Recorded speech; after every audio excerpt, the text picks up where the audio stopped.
The mistress thought she had taken everything, until I pulled out the real will in court, and here is script at my husband's funeral. My son Daniel stood at the podium with a trembling voice and thanked another woman. She was the one who was truly family to us, he said. At that moment, all eyes in the room turned to the woman in the front row, the one in the fitted dress and perfect makeup with delicate tears resting in her eyes. And me, the real wife, the mother, I sat off to the side, unnoticed, invisible. When the lawyer later informed me that my husband had left everything to her, not a single dime for me, Linda Mallister embraced my son and smiled a triumphant smile as if she had already won. But then I pulled out the second wheel and just like that there was no one in the room smiling anymore. I never imagined my life would begin anew at a funeral. Robert died in a sudden car accident. He was driving downtown that morning in a heavy rain. They said the brakes failed on a curve and the car crashed into a supermarket. He was gone quick. The doctor said he didn't suffer, but I wasn't sure he deserved such a clean departure. We had been married for 40 years. I used to think our marriage, while not romantic, was at least solid, like one of those old houses weathered by storms, worn on the outside, but still standing. I gave up my career to tend to every corner of our home. He always said, "I can take care of you. You don't need to work." And I believed him. I naively thought it was some kind of love. At the memorial, I wore his favorite charcoal gray wool coat and stood by the chapel entrance, greeting guests. The wind whipped. My fingers were numb. Still, I smiled, doing my best to make sure his farewell was dignified and orderly. Robert cared so much about appearances, about what other people thought of him. Even in his death, I found myself maintaining that neat facade for him. Daniel was at the podium. He's our only child. He turns 33 this year and is a back-end engineer for a tech company. He wore a sharp dark suit. His face was solemn and his voice was as steady as always. After reading a tribute to his father, he paused and his eyes re-eamed. "There's someone I want to give a special thank you to," Daniel said, his voice a little shaky. The room fell silent. I clutched my handbag in my lap, my knuckles turning white. I thought he was about to say, "my mother." In that moment, I could almost hear it forming in his throat, that long-awaited acknowledgement. 40 years of companionship, dedication to the home, nights spent at the hospital, all the quiet sacrifices. I truly believed he had finally seen me. But what came next sliced through me like a dull blade, stripping that hope away inch by inch. Someone who supported my father through the toughest time of his life, Miss Linda Mallister. A soft murmur went down the aisle. From the front row, a woman stood up and dabbed her eyes, nodding politely. She wore a deep emerald green wool coat, black heels, flawless makeup, and perfectly coiffed hair. As she sat down, those around her turned to look curious and surprised. I felt sound explode in my ears like a detonated silence. Linda Mallister. I knew the name. She was Robert's administrative assistant at the firm. He later promoted her to a consulting partner, even briefly including her on the board. When I'd ask about her, he'd always downplay it. "She's competent. Don't be paranoid." I remembered that year's company party. She brought me wine, smiling sweetly, moving with the ease of a woman who fit in. I dismissed her at the time as just another sycophantic employee. Looking back now, how ironic. From across the room, someone whispered, "She's sitting so close like she's family." And my son had just thanked that woman at his father's funeral. I felt like the chair had dropped from under me. My ears were ringing and the world vibrated faintly. People came up to shake my hand, murmuring the usual. He was a good man. Well, miss him. I nodded automatically like a machine repeating pre-programmed responses. I had planned to hold on until the end to maintain appearances, but then I heard Daniel whisper to Linda, "You're the one who's truly family." I nearly dropped the teacup in my hand. In that moment, I realized this funeral wasn't for Robert. It was for a hidden world I didn't know existed, and I was just a stranger, a discarded observer. That night, back home, I sat in the empty living room. As I took off the coat, I saw that the satin ribbon was wrinkled, as if the last vestige of my marriage's dignity had been accidentally snapped. I sat at the dining room table and stared at the row of empty chairs. Robert's seat was still in its place. I hadn't moved it. For decades, he'd always sat there, hand on the armrest, waiting for me to bring him his soup. Now it was just alone, and the armrest had gone cold. There were still bottles of his favorite beer in the fridge. I never liked the brand. It was too bitter, but he'd buy a six-pack every week just for him. Turns out habit is the cruelest prison. I didn't sleep that night. I pulled out some old photo albums. In the photos, we were still young. There was light in his eyes. I smiled easily back then. I even found an old employee ID from when I was a financial consultant at his firm. Short hair, self-assured, always seated second from the right at every board meeting. Then he told me, "You should quit. I'll take care of everything." And I foolishly listened. I closed the album and poured myself a glass of water. The kitchen clock ticked. I realized all the pride, all the patience I had once poured into keeping our marriage intact, had been buried the moment he died. What I didn't know, however, was that beneath all this was a deeper betrayal. The next morning, every word I heard in the lawyer's office felt like a line from a life script I was never invited to read. The air smelled faintly of ink and old wood cabinets. A faded print of the Constitution hung crooked on the wall, and sunlight filtered through the blinds, slicing the floor into narrow strips of light. It was the law firm Robert had designated before his death. The lead lawyer was a man in his 50s with a slow, heavy voice. Every syllable was drawn out as if to underscore something unsaid. Pursuant to the will signed by Mr. Robert Smith 3 years ago, he began with mechanical calm. The majority of his assets, including the main residence in Somerville, the vacation property in Nantucket, and the remaining balance of his personal accounts, shall be inherited by Mrs. Linda Mallister. I wasn't just stunned. I felt like I'd been pushed off the main stage of my own life, left standing behind the curtain in a dead spotlight, unsure if I had ever truly played the part one thought was mine. I turned to look at Daniel. He sat ramrod straight, his gaze fixed forward as if he were listening to a quarterly financial report. His fingers were perfectly interlocked. Not a hint of surprise, not a shift in his expression, as if he had known all along. When the reading was over, I stood up and walked over to him. "You knew," I said in a low, trembling voice. "Didn't you?" He looked at me with a strangely serene tone.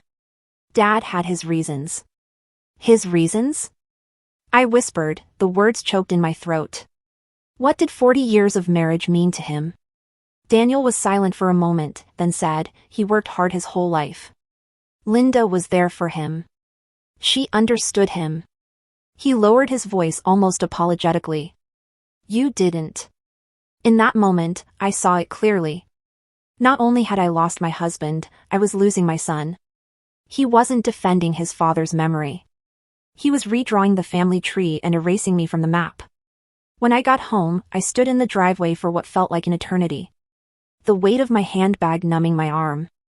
I went into the bedroom and opened Robert's closet. His shirts, ties, and wool vests were still perfectly arranged with that familiar scent of refined decorum. But what lies were woven into those fibers? When did he decide I was no longer family? Was it the year I forgot to buy his favorite wine for our anniversary? Or before that when I quit my job as his financial consultant and just became a housewife? I started searching through the drawers for proof I wasn't crazy. Old ledgers, photos, receipts, old business cards. In the kitchen drawer, I found a folder of letters Robert had kept. One was from the Nantucket Property Management Company. The date was 6 years ago. The recipient, Linda. My hands were shaking. I had been to that house by the sea countless times, not realizing I was just a guest. That afternoon, I walked across the street to visit Giselle, our longtime neighbor. She was a widow in her late 70s with a sharp memory and a garden brimming with roses. When I mentioned Linda's name, her face stiffened. Linda, wasn't she the one Robert would take to those symphonies? She asked, raising an eyebrow. You didn't go with them? I forced a smile. My mouth was dry. I never really liked social events much.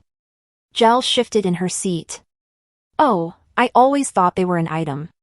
She's been on this street several times. One year, she helped Robert put up the Christmas lights.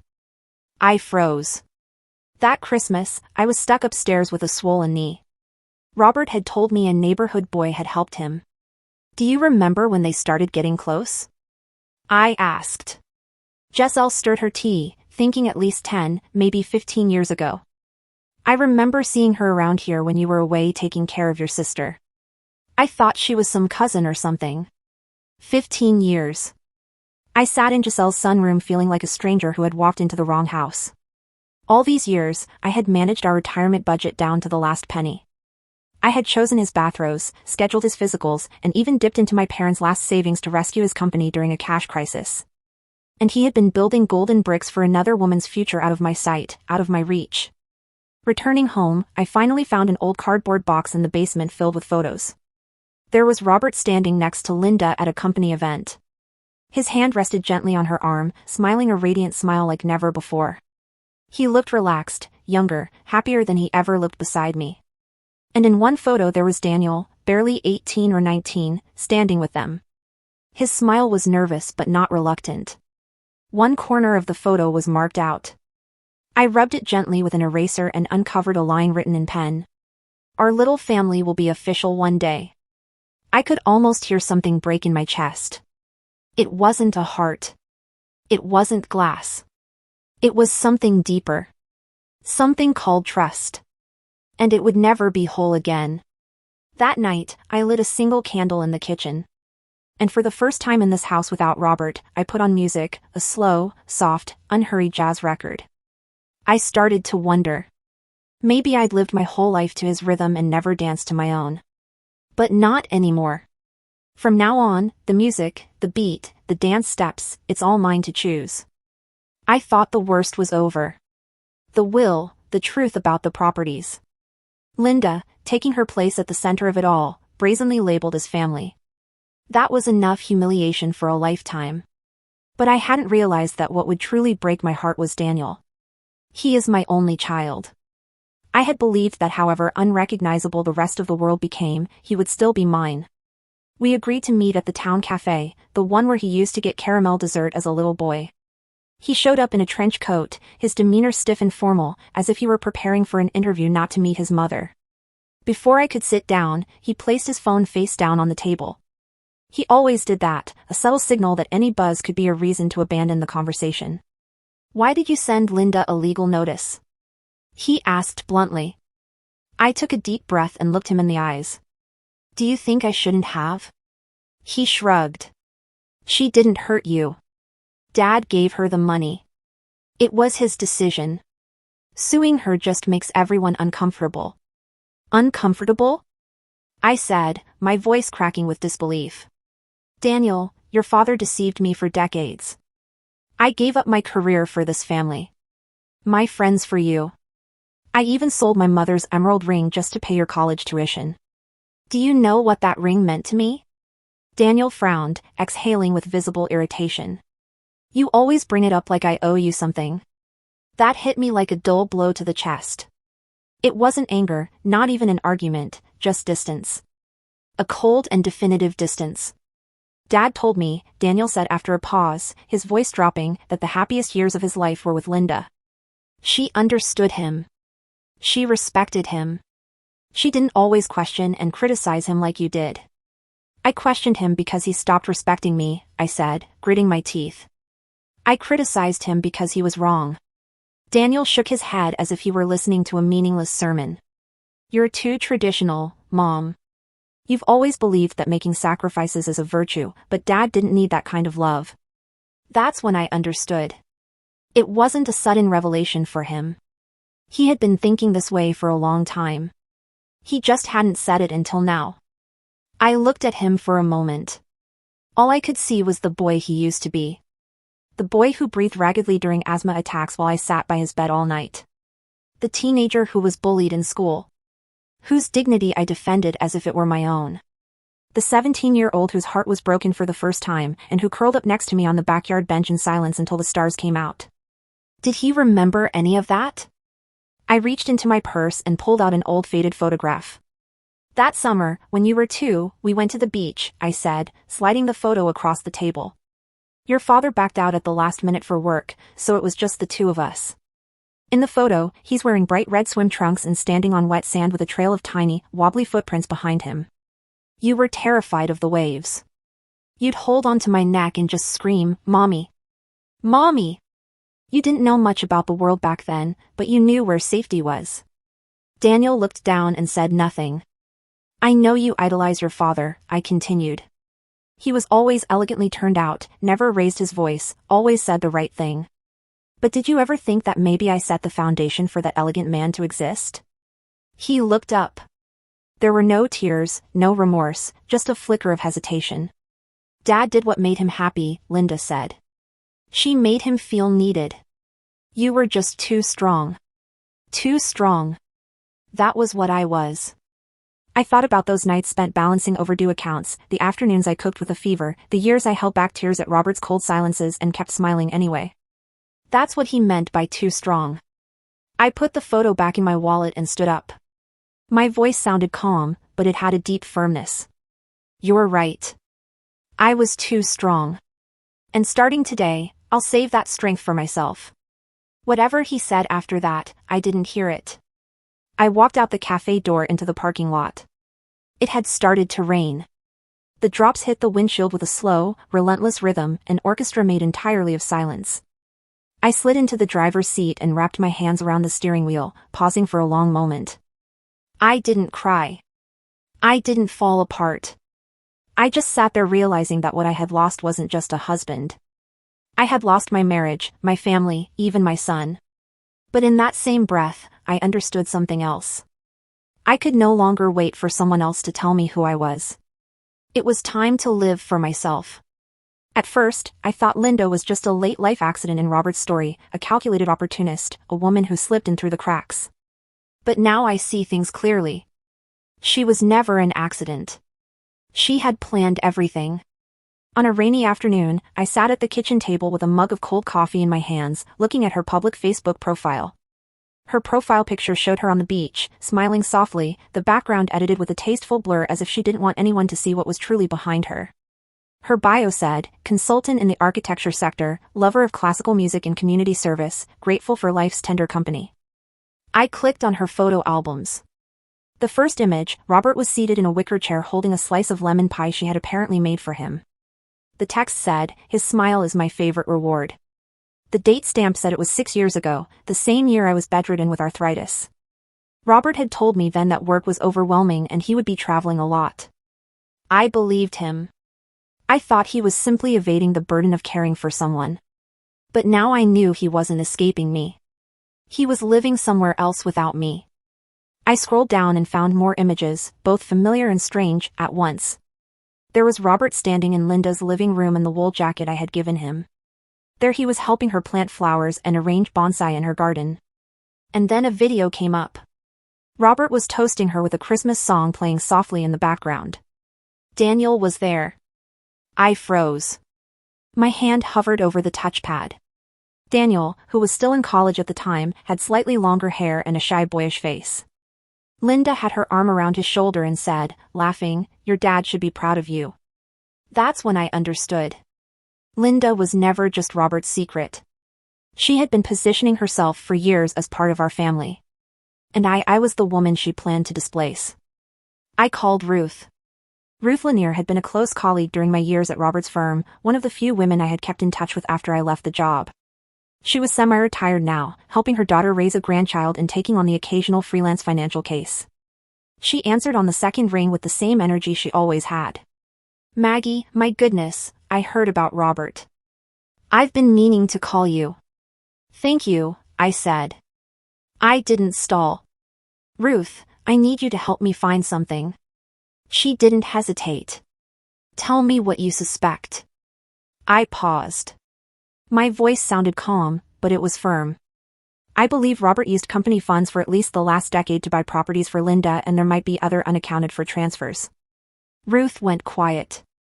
You're not just fixing a marriage, Maggie. You're looking to expose fraud. I want the truth, I said. I've spent too long in the dark. We agreed to meet at her house in 2 days. In the meantime, I became a woman on a mission. I went to the local library and looked up Linda's property records in Summerball. One house, a single-family villa under her name. Purchase date, 5 years ago, right at the tail end of the company's employee housing benefits project, the same one Robert was overseeing. I had visited there during that project. I remember joking at the time, on the next trip, you take me, too. He dodged the suggestion. You wouldn't like it there. Now I knew the room was not reserved for clients. It was for her. 2 days later, I drove to Ruth's house. Her home was in a quiet suburb, a pale gray bungalow with a row of withering chrysanthemums out front. She greeted me with a glass of lemon tea and opened her laptop. I checked some archived payment records, she said, scrolling through 3 entries labeled outside consulting support. But the beneficiary company is a shell. No physical office is listed.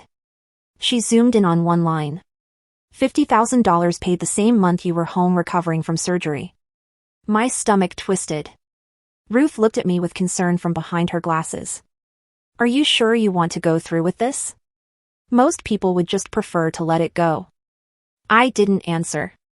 I just saved a screenshot of the file to my flash drive. On the drive home, I went slow.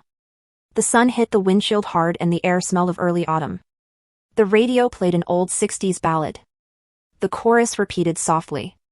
You only find the truth when you stop pretending. Yes, only when you stop pretending do you begin to see clearly. Back at home, I sat in front of the computer and saved Linda's Facebook photos to a new folder. I named it Evidence. I was no longer the woman who buried her emotions behind a stove. I was Maggie Smith, the legal wife of Robert, the mother of Daniel, the one who had been edited out of her own life story, and the woman who was about to rewrite the ending. The second batch of documents from Ruth arrived just as I was wiping down the kitchen sink. Sunlight filtered through the blinds, casting clean stripes across the countertop. I paused for a second with a rag in my hand and thought that was how my marriage had been maintained.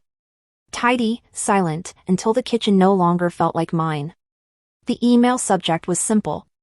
3 suspicious transactions key preliminary legal feasibility assessment. I opened it. A few familiar PDF statements filled the screen. Ruth had annotated them. The company name, Kint Consulting LLC. The account tied to Linda. The transfers, 3 payments totaling over $350,000, carefully staggered over 5 years, each one timed just outside the company's official audit cycles. She added a note. This sum lacks sufficient justification. Unless invoices for services of equivalent value can be produced, this is potentially a fraudulent gift. There it was, the proof. I felt a knot of resolve form in my chest. I knew what to do. That afternoon, I called a lawyer who specialized in fraud and corporate law. I have a whole host of questions, I said, my voice steady and clear. I believe my late husband systematically plundered his company to aid his longtime mistress. The lawyer was a woman named Michelle Robinson. She was in her mid-50s and her voice on the phone was warm and no nonsense. She listened calmly as I talked. You need to send me everything you have, she said.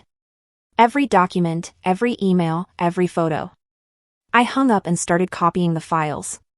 When I was finished, I had over 50 documents. I printed everything out, arranged it neatly in a folder, and took it to her downtown law office. Her firm was in a glass skyscraper, and I took in the view of the Chicago skyline as I waited.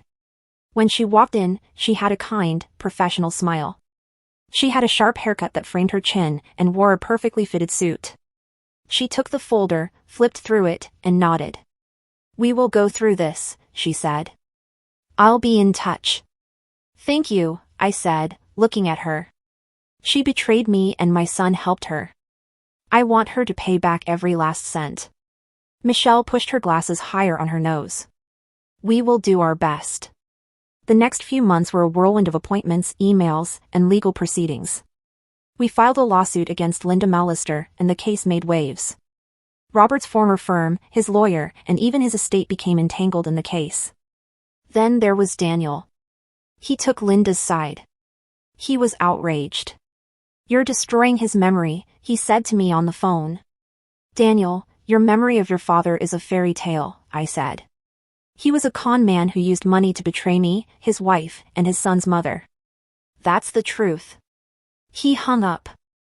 I waited for him to call back, but he didn't. It hurt, but I did it anyway. I had to. The case went to court. Linda and her lawyer tried to paint it as a misunderstanding. They claimed the funds were legitimate payments for consulting services. They produced fake invoices that Robert had given her. But we had Ruth's evidence and we had Robert's Facebook photos. I took the stand and told what happened. I talked about the 40 years of our marriage, about the sacrifices I made for him and Daniel, and about the pain I felt when I learned the truth. The judge, a black woman in her mid-60s, looked at me with understanding. I think she understood what goes on in the hearts of women like me. In the end, the judge ruled in our favor.